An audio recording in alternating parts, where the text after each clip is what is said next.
How do you keep an organization relevant for the consumers, the partners, and the employees that matter?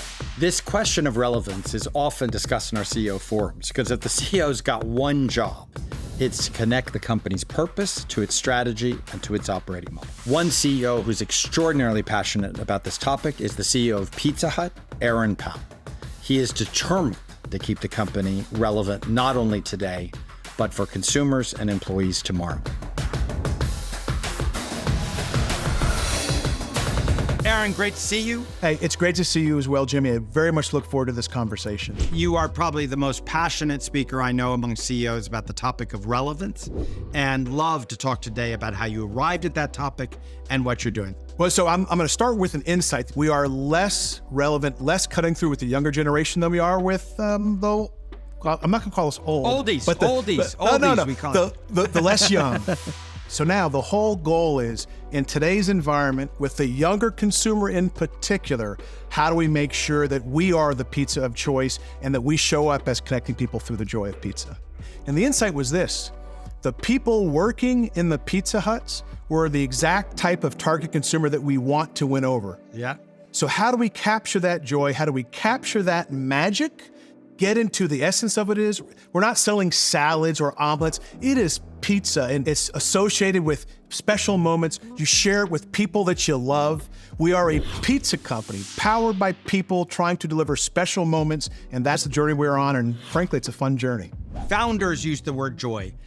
Bureaucrats never use the word joy. Yeah. And it immediately brings them to the talent, because you kind of have to make the job joyful. Well, I have to say that for the team member actually working in the restaurant, it's a hard job, and that's our next frontier. The system works in a franchise business by them having enough money to invest enough to make the environment as effective as possible. And it's on me and my team to make enough money for the franchisees and then to show what good looks like.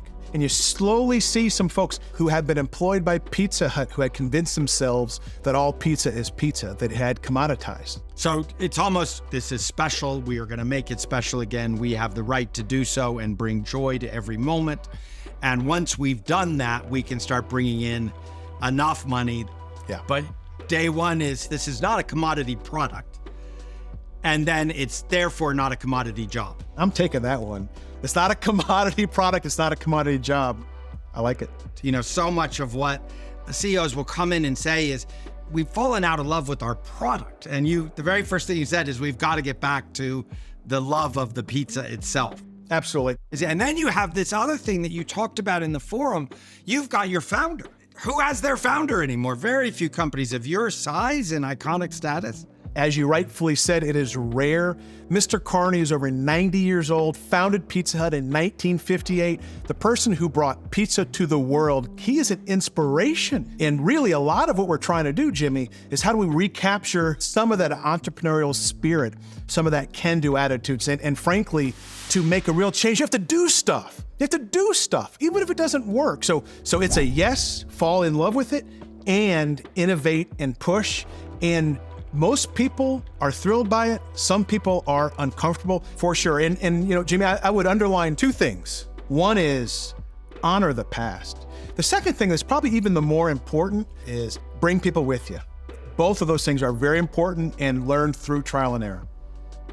Aaron, I thought this would be cool. It's been fantastic. Thank you very much for taking the time to be with us. It's an absolute pleasure. Great seeing you as always, Jimmy.